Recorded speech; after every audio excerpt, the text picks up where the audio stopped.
So these folks claiming that they're going to the moon again, and we've never even decided if they were lying about the first uh, moon landing. So I'm gonna react to a few videos about the moon landing. They say it's a conspiracy that we never landed on the moon. They say it was all a front, all an act, a way for NASA to collect billions of dollars in uh, funds, government funds. So check this out. 2002, when conspiracy theorist Bart Sibrel buttonholed Buzz Aldrin, his temper got the better of him. You're the one who said you walked on the moon when you didn't. Calling a kettle black, if ever thought of saying I misrepresented myself. Away from me. You're a coward and a liar and a thief. Damn, he socked him out. Stirred a generation of trusting the traditional media. Then the astronaut socked the other one out. More open to believing fake news and theories spread on the internet, and revived the moon landings hoax theories. NASA never realized that we would have something called the internet. It's only now, when all those videos are available, that people can see what the problems are. I think. So, how do I feel about it personally? I think that we did not go to the moon. I don't think it was possible back in that time frame. I don't think the technology um, was up to par. I don't think that the contraption that they claim to have went to the moon in is even possible of making any type of space travel. The propagation of so-called fake news, the spread, which is very welcome, of access to the internet, means that we have far more sources than we used to. There is a real crisis in understanding the strength of those sources. People often have some kind of distrust of authority, governments, and so on, and He's speaking on the videos and whatnot. Um, the videos that are out about the moon landing look ridiculous. And then you also got to keep in mind who was shooting the videos. When they landed on the moon, who was there shooting the video? When they took off from the moon to come back to Earth, who was shooting that video? assume that there's some kind of plot to keep the information from us, that actually the propaganda victory of going to the moon could be based on something that was entirely fabricated. But if the Apollo missions were faked, it would mean NASA had managed to keep one of the biggest secrets ever created.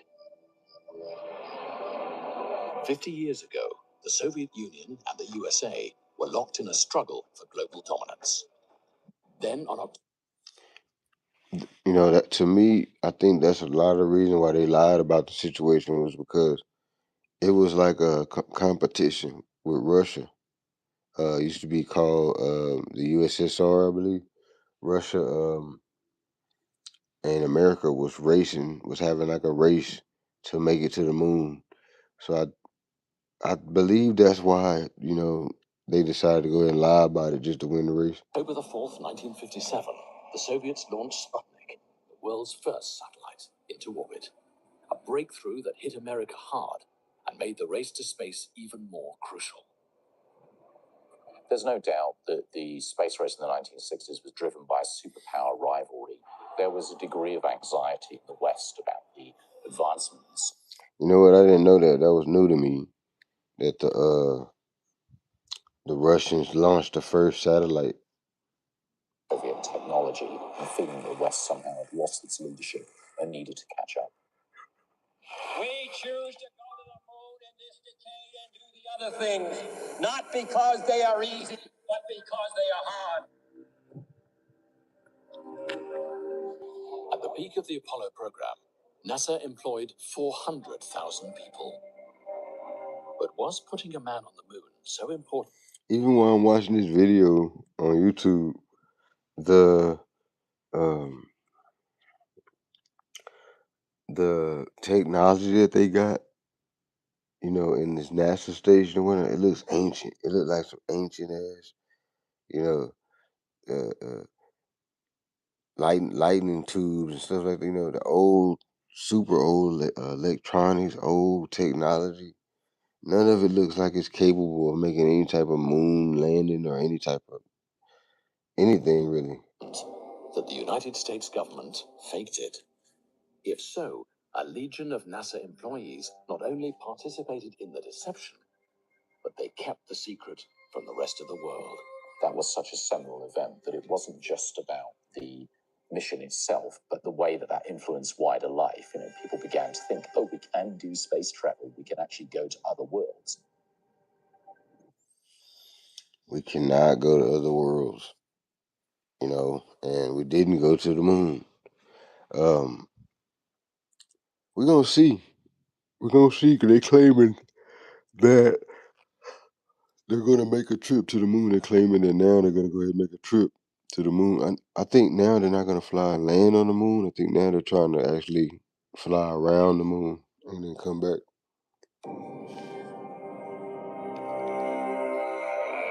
On July the 16th, 1969, the 3 Apollo 11 astronauts prepared for liftoff. But while the world eagerly awaited for history to be made, one man was already skeptical. 1969. I was born in 75. 1969 was, so that's 6 years before I was even born. When I was born, or when I was a kid, the technology that we had, we didn't have cell phones. Cell phones didn't even come out until I was like, I want to say like 17, 18 years old. And they weren't even the cell phones that we know now. They were the big clunky, big briefcase situation.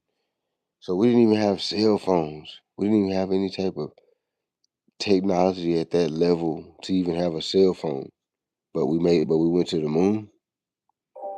During the 1960s, Bill Kaysing was the head of technical publications for Rocketdyne, the company that helped manufacture the Apollo rockets.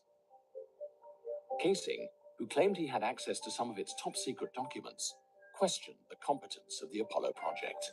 I really believe that they weren't in the command capsule at launch. They did a little bit of a magician act with the astronauts. They went up the elevator, but they came down the elevator. In other words, they did not want to risk the lives of the astronauts in case the Saturn blew up. An explosive claim. So basically, this is a guy who was doubting, the moon landing from day one. This is an older guy. He said he's been doubting this in day one, and what he's claiming is that they never even went on the rocket to go up. They just came right back down the elevator. That's what he's saying, and I somewhat agree. That's probably. I mean, I wasn't there. I don't have any, solid information that I can provide that makes this fact that I don't believe it. But I don't know. It just don't add up to me, and that's how I live my life. Is things have to add up. That's why I don't believe in a religion, because it don't add up. Kaysing said the CIA tried to silence by making 3 attempts on his life. Like Kaysing, Marcus Allen, British publisher of Nexus, a magazine of alternative politics, history, and science, also questions NASA's engineering capability at the time of the launches. The problem is the whole Apollo program was a complete fabrication in order to be seen to succeed in the Cold War. So during the Cold War, there was a race, like I say, between Russia and the U.S. to travel space, to put satellites up there. And this is an older guy that's basically co-signing with my belief on this entire situation, saying that it was some bullshit. The myth of Apollo is what is holding NASA back from future space travel. It's a tragedy. We didn't go the first time, we can't go now. We've never been. They lied to us. But if NASA didn't put a man on the moon, it would have had to fake the evidence. They And did. its own visual images have done the most to fuel conspiracy theories. Every photograph. And that's what they saying.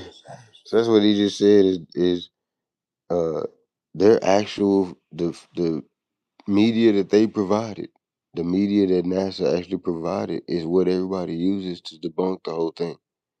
The moon landing videos, the pictures, all that stuff.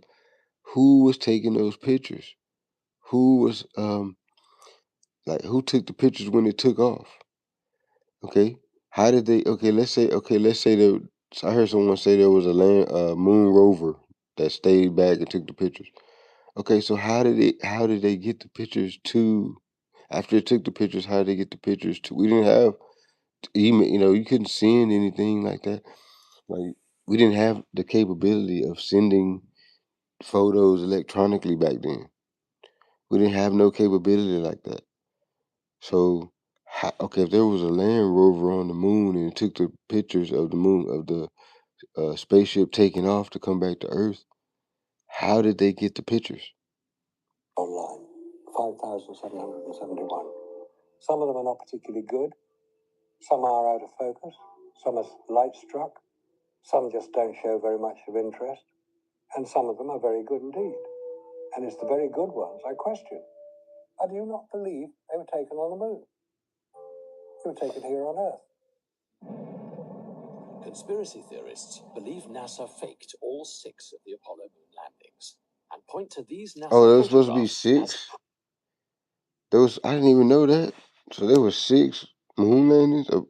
Supposedly. See, I was under the impression there was only one. proof.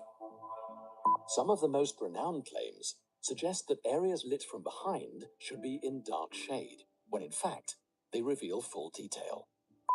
In others, the shadows don't run parallel. Is this because they were lit by separate sources, suggesting film lighting? Despite being taken in space, no stars are visible in any of the Apollo photographs. Yeah, that's kind of weird. That I always thought that was weird. Why can't you see the stars? And none of the moon landing pictures or video, any of that, the space is just completely black. So we can see the stars from here on Earth, but on the moon you can't see the stars. 1/6 of that on Earth. But when archive footage is sped up, the astronauts appear to be running at normal speed in Earth's gravity. And with no atmosphere on the moon, why does the flag seem to wave in a breeze? Yeah, that's another thing that I thought was crazy. The American flag that they planted on the moon was like blowing in the wind. You know what I'm saying? That's crazy right there. Why is it blowing in the wind? The moon has no atmosphere. So that means the surface of the moon is just space, basically.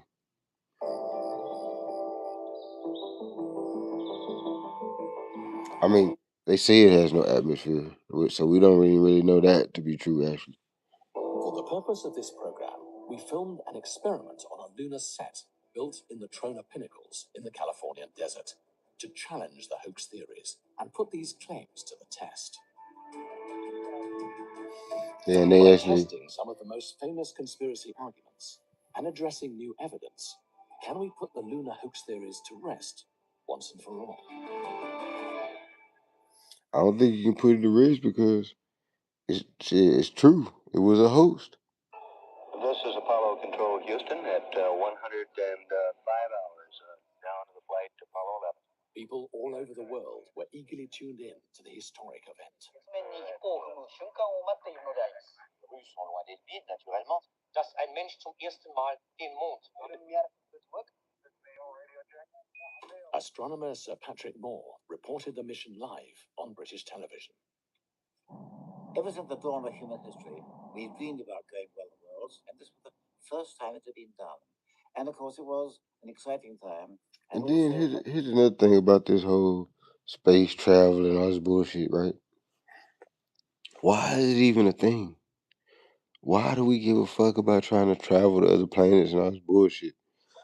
They spend billions and billions of dollars on this stuff, probably trillions of dollars on this stuff. But and meanwhile, you got people here out on the block, homeless and hungry and shit, living under the bridge, fucking, tent encampments all over the place where people are homeless and don't have nowhere to go, don't have no food to eat, all this type of shit. But at the same time, we can spend trillions of dollars on traveling to another planet. They got money for wars but can't feed the poor. Facts. Very tense one.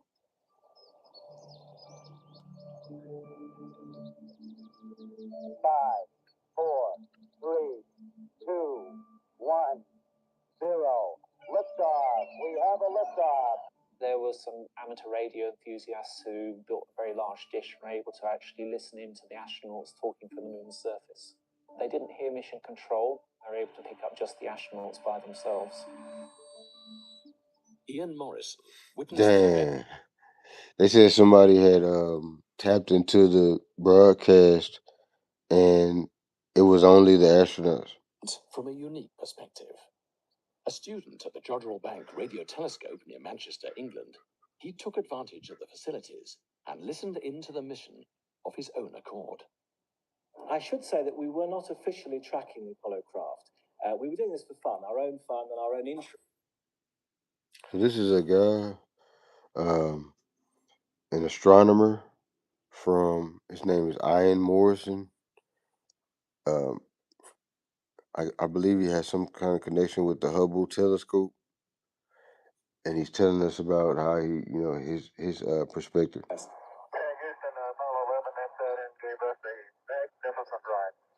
We could hear the whole conversation of the astronauts all the way down to the surface. They were obviously highly excited, and it must have been wonderful as they sort of literally reached the surface. Got my left-hand window right now. I can observe the entire continent of North America.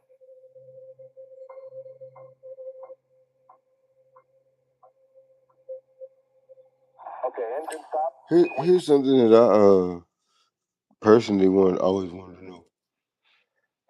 If we had to have been in, we had to at least gone to space at some point. Because how else would we know? Like, how do we draw a map? How do we make a map of the world? How do we know the countries are shaped like this or shaped like that? How do we know, how the world looked if we never looked at it? Copy you down, Eagle. Tranquility Base here. The Eagle has landed. And then the voice came through. The Eagle has landed. And that to me was a matter of intense relief. And since I'm on the air live, I had to watch what I said. That's one small step for man, one giant leap for mankind. Lies.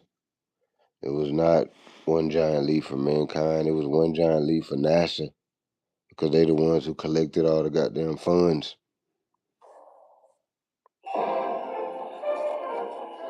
In 1969, the public had little reason to question. 1969. Just saying that makes it sound crazy.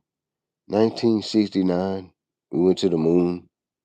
We didn't have cell phones. We didn't have the internet wasn't even a thing yet. Can you believe that? The internet was not even a thing. And they saying that we went to the moon. Mankind's historic first step on the moon. After all, the achievement was a celebration of technological supremacy. America had finally won the space race. Technological supremacy or hoaxed supremacy.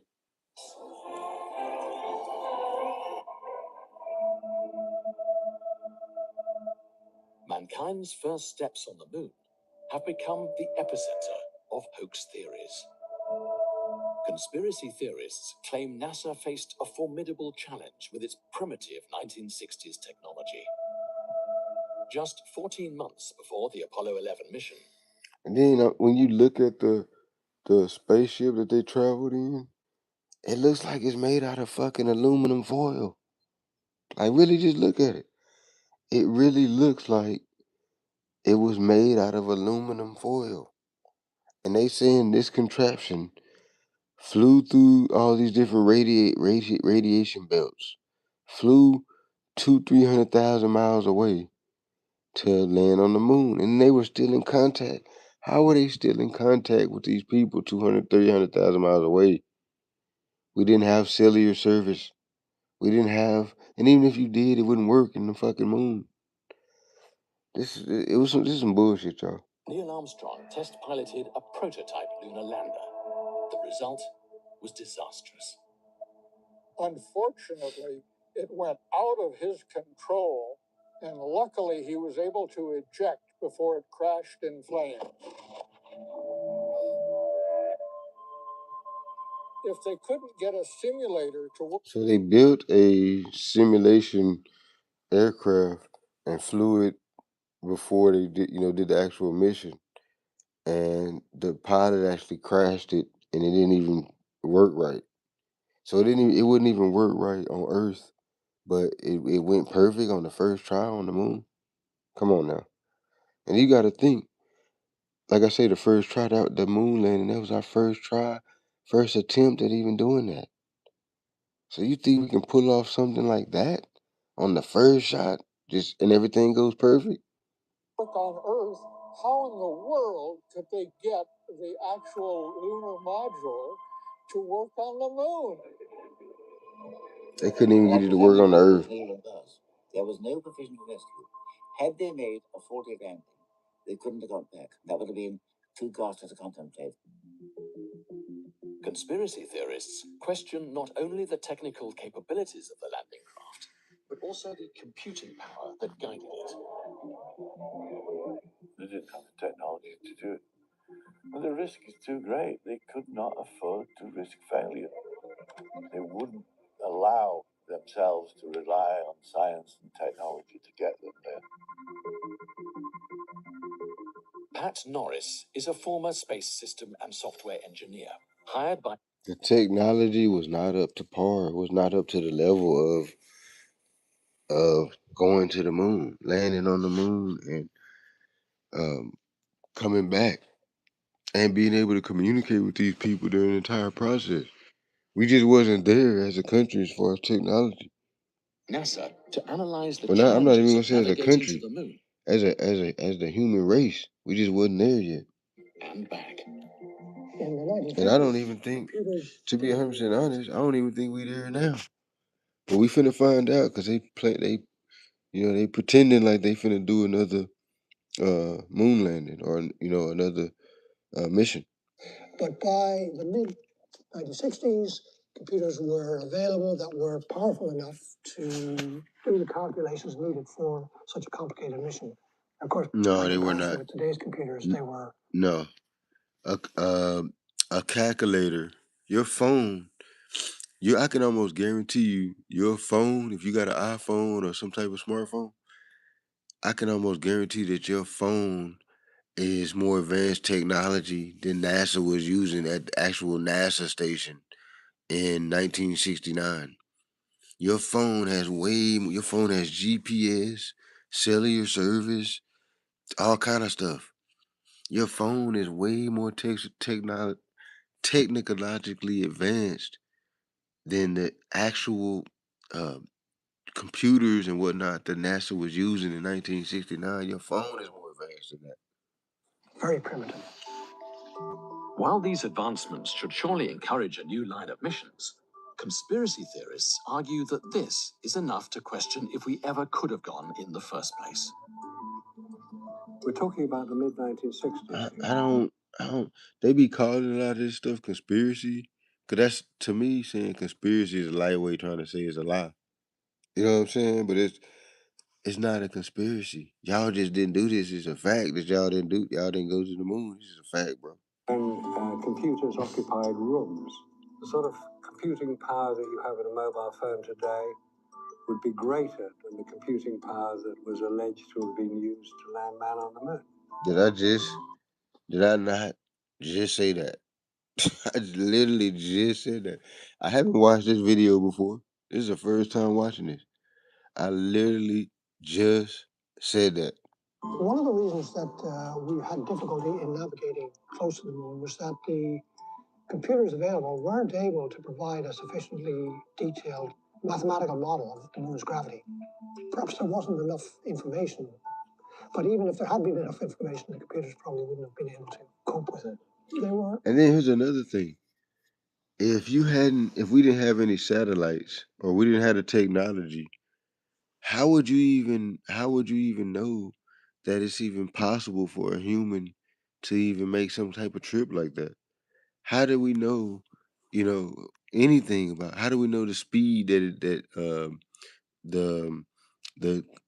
spacecraft needed to go in order to land on the moon? Because they say that the solar system and the planets and the moon and all this is moving at incredible speeds. So how do we know those different calculations and whatnot if we don't even have a satellite up there to take pictures or take measurements or anything? We don't have anything. We just going on what we going on with the telescope. What we seeing it from a telescope? It's crazy. Adequate for the mission at the time, but only just. Unlike modern-day PCs, the Apollo computers didn't have to store files or process images. Most of the number crunching was done at mission control, and the information transmitted back to the astronauts. Transmitted to the astronauts? How? How did you transmit anything to the astronauts? The only way I could think even possible to even be able to talk to astronauts is from satellites. But according to this information that we're listening to, the U.S. didn't have any satellites. Only Russia had the satellite. In their attempt to disprove the missions, conspiracy theorists have analyzed the footage of the moon landings frame by frame. One of the most famous pieces of footage in history is Buzz Aldrin's dance across the moonscape. Near the end of the 2.5 hours, in front of the television camera, I did have an opportunity to prance around and hop and demonstrate different methods of moving around. The movement, because of the restrictions of the spacesuit, was basically like being in slow motion. The famous lunar walk shows Aldrin experimenting with the restrictions of the spacesuit. So-called kangaroo hop does work, but it seems you're forward. How are they transmitting this stuff? Conspiracy They theorists gotta answer claim that. the footage was actually filmed. They gotta answer that. How did y'all transmission? How did y'all send this broadcast back and forth? How? We send the way that our phones work, or the way that we send broadcasts here on the earth, is from cell towers. Those are actual transmission from towers. That's what they call it, a ping. That's why I say they ping your phone. Because your phone is constantly, that's why they can always find you. Because your phone is constantly sending signals back and forth from those towers. Constantly. The towers are here on Earth. That's how we communicate with everything. Satellites, same thing. It's a ping. This is what I did in the military. I was in communications. That's what I did. I set up the different communications through towers and whatnot. So this is my specialty. And I know that's not how it works. You cannot get no signal 300, 400,000 miles away without anything pinging, any tower to ping off of, anything to ping off of. Maybe they got some type of, maybe now they might have some type of laser. I'm not sure of this, but I'm saying now I could see maybe they have some type of laser communication or something that can go, that far and without having to ping the towers or the satellites. But it's 1969. Come on now, bro. In slow motion in a studio, and that the astronauts were supported by wires to replicate these movements on the moon. The astronaut is dangling on a wire to take off, if you like, the difference between the Earth gravity and the moon gravity. The wire was between the backpack and the body. The problem is the astronauts tended to rely on this wire. So you see lots of jerky movements. Astronauts were wearing pretty big and bulky spacesuits, and the weight distribution isn't the same as you or I walking around on the surface of the Earth here. The astronauts had to really cope with that and work out if they're top heavy, how to move around such that they weren't going to fall over. How did they know how to keep a human alive on the moon? How did they know that it wasn't What research did they do? How did they know that a human could even survive on the moon? How do we know it wasn't a space dragon on the moon that eats humans? We don't know that. We didn't do any research. We didn't do any recon. So we just went up into space. No research, no recon, and no ping, no tower ping, no satellite ping. But yeah, we pulled this off. All the time and be unbalanced. You do have to be rather careful to keep track of where your center of mass is. You can see that astronauts really adapted really well to that and started to kind of. And I noticed, I'm gonna watch this probably through its entirety, not on this live, but I'm gonna watch this on through its entirety. And so far, they have not addressed the communication issue of how the voice, how the was transmitted. They still haven't answered that question, but I'm gonna watch this entirety to see if they get to it. You walk. While the exact conditions of the moon couldn't be replicated on Earth, NASA introduced methods to adapt the astronauts. One of their favorite methods was parabolic. How would they know the conditions on the moon? So how you gonna rehearse the conditions on the moon and you never been to the moon? You don't know the conditions of the moon. It's all speculation. Flight, or as the astronauts called it, the vomit comet. By climbing and diving in a series of arcs, an aeroplane could simulate 30-second windows of reduced gravity. These sessions served as road tests for the spacesuits and gave astronauts their first taste of lunar gravity. If, as the Those conspiracy spacesuits, theorists I'm claim, looking at the spacesuits, and it looks like it looks ancient. It don't look like it don't look like something that could survive a human in space. It don't even look like that. NASA faked the Apollo missions, then it also had to fake the photographic evidence. I was trained as a photographer in London back in the 1960s. I was familiar with the camera that was used, the Hasselblad camera, and also with the film that was used, Kodak Ektachrome transparency material. I was familiar with the technical side of it. And the more I looked at the photographs, the more I started to Look at this. doubt. I'm sitting there looking at this spacecraft, and every time I look at it, it just amazes me because it looks like it's made out of aluminum foil. How in the fuck aluminum foil craft fucking make it to the moon? Had actually happened the way we've been told. Also siding with Marcus, American conspiracy theorist Ralph Rene raised a different technical question.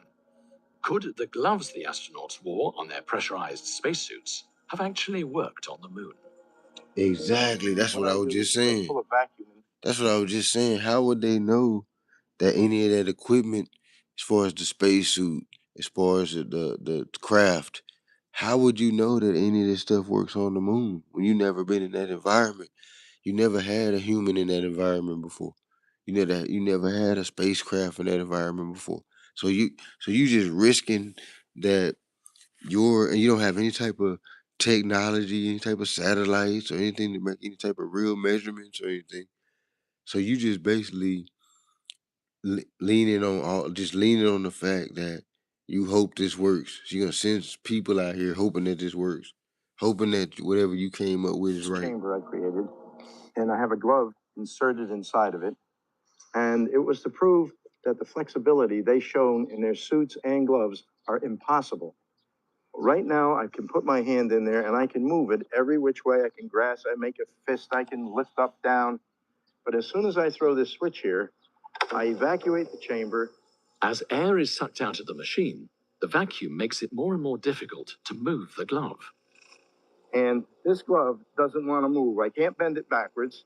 I can hardly force it down. Now that's How heavy. could you pick up small screws and bolts? That's heavy. The experiment that he just did, Or trigger a little super tiny heavy. trigger on a camera. That damn near The glove debunks doing the whole this. shit. If it's He basically what he did was he made some type of contraption with a glove in it, and he has a switch. Once he hits the switch, it sucks all the oxygen and all the atmosphere out of the box. And what he's claiming is the glove that he had on, he's not even able to move his hand at all. You know what I'm saying? Once the air has been removed from the contraption. It's impossible to operate a camera properly in pressurized gloves. How could these perfect pictures have been taken? Trained aerospace engineer Jay Windley has extensively researched the moon landing conspiracies and was present at the experiment on the moon set to refute these theories. This is a Hasselblad EL500 camera manufactured specially. Hasselblad. I was wondering where that name came from. So the Hasselblad cameras, they go as far as back as the moon For landing? the lunar I didn't know missions. that. It attached to the spacesuit via this bayonet. The camera would have a framework surrounding the bottom and rear of the camera, and it would slide down onto the control unit here so that the astronaut could work with his hands without worrying about the camera. If you see this camera that he talking about, it's ancient. It's big as hell. It's like, you remember we used to have them big ass video recorders where how we used to make videos? Remember the video recorders used to be real big situations with a big VCS tape in it and all that? That's kind of how this moon camera looks. Like a big, old, super old technology. Didn't have a viewfinder because the astronauts' helmets prevented them from looking down and framing the shot. Basically, you could just sort of point that camera at what you wanted without having to really look through a viewfinder. But according to conspiracy theorists, this was a problem that couldn't be solved. They had to focus it, set the shutter speed, set the aperture by hand. Right. Armored gauntlets. Because you got to think, this is 1969. They didn't have cameras that do your phone. The camera on your phone is way more technology advanced than the moon camera. Put that in your bong and smoke it. You can't see the shutter button on a Hasselblad. It's on the front of the camera.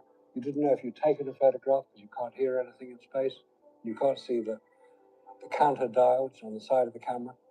So with all those restrictions, we have some of the most iconic images ever taken in the 20th century. I don't believe it. Right, the images were pretty good. The video was trash, but a lot of the images were pretty good. Would have been operated by the astronauts. The Zeiss Biogon lens here has been fitted with these little paddles to allow the astronaut to manipulate them with clumsy fingers. You just push it in either direction. The shutter release, normally a very small button, has been made especially large so that it can be pressed with an astronaut's glove. The focus ring has been fitted with stops that correspond to near, medium, far, and infinity. So he didn't have to pay attention to whether he was 8 feet or 9 feet away from a subject. He wouldn't have to very carefully measure it. Richard Underwood was responsible for teaching Apollo astronauts the art of lunar photography. Even in the early days, before they went to the moon, I'd say. So they took a photography class on lunar photography. There was a guy who taught them a photography class on lunar photography. Keep in mind, we had never been to the moon, and so the one who taught the lunar photography, where the fuck did he get the information from? You know, when you get back from this journey, you will be a national hero. But your photographs, I say, if they're good, they'll live forever. I tell them your only key to immortality is the quality of your photography. Nothing else. Forget all the other stuff. The astronauts were told to take their lunar cameras everywhere they went and practice. They took them home to photograph their friends and family and barbecues, sporting events, and all other types of things. They knew that camera very, very effectively. All of the crew members understood pretty well how to operate this. And the film turned out to be very, very versatile in coming up with just outstanding results. I don't know, man. I'm not sure I buy it. Still, it's just too many. It's too many reasons why this would be some bullshit. You know what I'm saying? And also, one of the main reasons why I think it's some bullshit is the fact that we never went back. And you know how these worldly millionaires and trillionaires and billionaires, you know how they like to just do goofy shit, spend money on dumb shit. So I feel like by now there would have been multiple trips to the moon if we had done that shit before. But these outstanding results led to one of the most famous photographic anomalies, the strange case of the lunar shadows. The shadows are one of the strong proofs that we never went to the moon. If you examine pictures offered by NASA as genuine, you find that in many cases the shadows are not parallel. Well, since the sun was the only source of light, all shadows on the moon should be exactly parallel, but they aren't. Because the lunar shadows fall in different directions, some conspiracy theorists claim that they were created by separate artificial light sources. That make perfect sense though. You know, if the sun was illuminating the scene, that's true. All the shadows should have been going in one direction. But if you look at these videos, the shadows are not all going in one direction, which points to the fact that somebody was using Hollywood lighting, movie set lighting. There's only one sun. There are not two. But these shadows are anomalous in that sometimes they are diverging from objects and sometimes converging. And it can't be. You can go any place on this planet when the sun's up and you look at two objects and those sun shadows are parallel. But according to physicists, there are reasonable explanations for why we find that shadows aren't always parallel. There's lots of different things which can make shadows go in different directions. I mean, obviously, you have shadows pointing away from the sun, but if your camera is a wide-angle camera, you get a perspective effect on the shadows. The effect of converging shadows is a well-known optical phenomenon. So he's saying that they were parallel, it was just an optical illusion, is what they trying to say. In photography, this effect is created where there is a single light source. For both the moon and the Earth, this source is the sun. If you have bits of topography on the surface, like troughs, All right, man, I get it. I'm gonna retouch on this probably at a later time. I'm gonna go ahead and shut this one down. It was good hollering at y'all for a minute. You know what I'm saying? Like I said, let me touch back on how I feel about this. I don't think we went to the moon. I think that was the biggest bullshit. You know, just like a lot of this stuff that America is telling you is a bunch of bullshit. We never went to the moon, and we finna find out if they go back. We gonna see. It's Amadi Media. I'm out.